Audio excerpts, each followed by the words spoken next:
What's up, everybody? It's week 11 in the National Football League.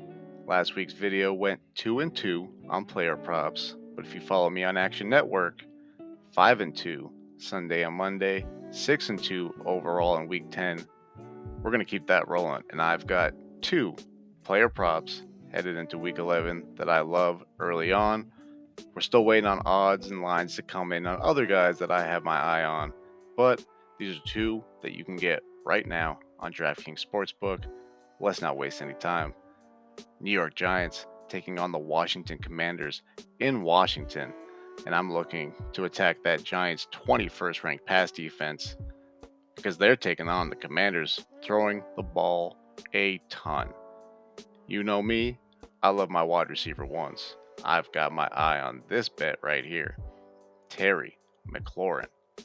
McLaurin gets a cake matchup at home versus that 21st ranked Giants pass defense, giving up the second most yards to wide receivers this season, having just gotten torched by seemingly every Dallas wide receiver.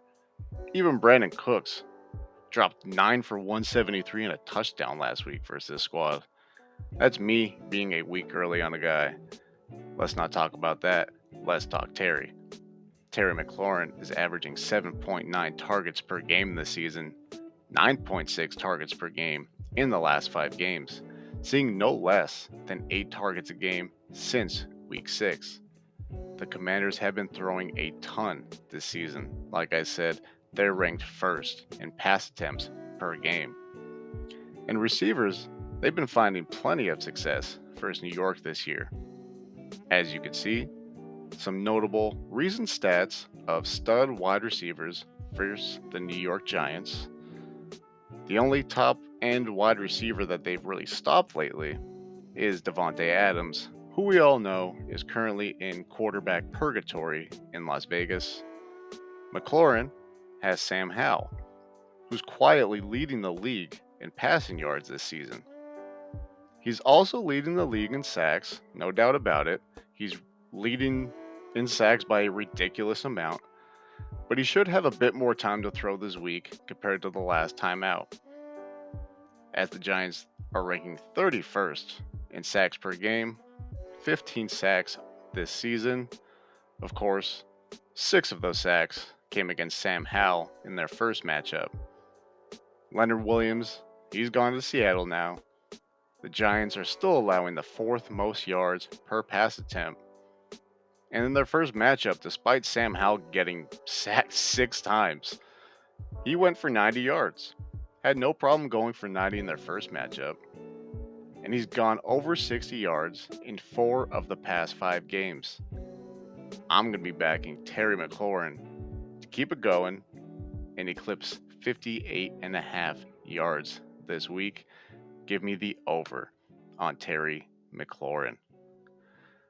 Moving on to our second pick. Only 2 picks this week in this video, but follow me on Action Network. I will definitely be adding more. My second early week prop is a guy that, quite frankly, I may bet on his over until he retires, or maybe when his over-under is set at like 110. No less than 7 targets a game this season, with the usage ceiling making 15 plus targets a weekly possibility.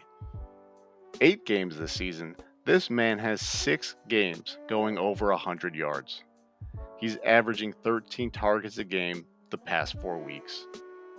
On a team that continues to add offensive talent, he continues to be the focal point.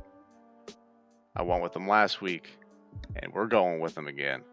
Amon-Ra St. Brown. This week, Sun God gets Chicago's 26th ranked pass defense at home. And Chicago gets Justin Fields back, who ran for 279 yards in 2 games versus Detroit last year. Do I think he'll do that again? No. But Justin Fields coming back is going to elevate DJ Moore and add more offensive playmaking ability than we've seen recently with Bajan. Let's not forget, Fields had 2 straight games with 4 passing touchdowns before he got hurt and was averaging 40 rushing yards a game. The point I'm trying to make is I believe Chicago will keep this game competitive enough to where Detroit is not going to be able to rely on the run for the majority of the game. They're not going to be able to go run heavy early on, especially considering Chicago has the second ranked rush defense. The advantage for the Detroit Lions at home is through the air, and Jared Goff is historically pretty great at home. He'll be looking for his top weapon early and often, just as he seems to do every week. It seems like every Sunday you blink when the game starts, and this guy's already got 40 yards because on the very first drive, they've already scripted like 3 or 4 plays to this guy. He has Cooper Kupp level usage. I'm going back to the well with Amon-Ra St. Brown. We're going to be taking over 84.5 yards receiving. That's high, but honestly, it's probably not high enough. This guy gets so much usage. No hesitation with this guy here, not in this matchup at home. He's gone over 100 yards in all 3 games at Ford Field this year. More often than not, he's going over 100. So 84.5, Jared Goff at home, I'm going to be taking that. Those are the 2 picks headed in to Week 11. Still waiting on lines, like I said, to come in for other games. Follow me on Action Network.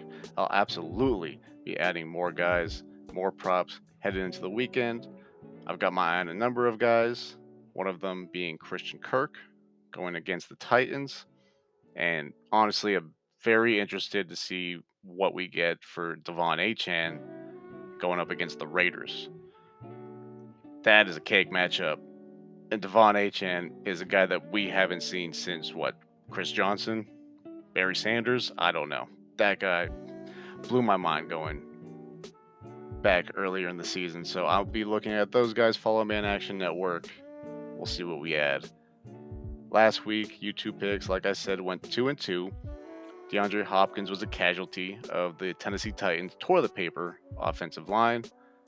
Sammy Laporta was largely uninvolved in a shootout. That was a bit of a mystery. But Amon-Ra St. Brown came through. He's going to come through again this week. Dalton Schultz came through on the last drive. That was a real sweat. Overall, a 6-2 weekend from Thursday to Monday. If you follow me in action, you'd have seen that I added Jackson Smith and Jigba to go over in the 4 o'clock window.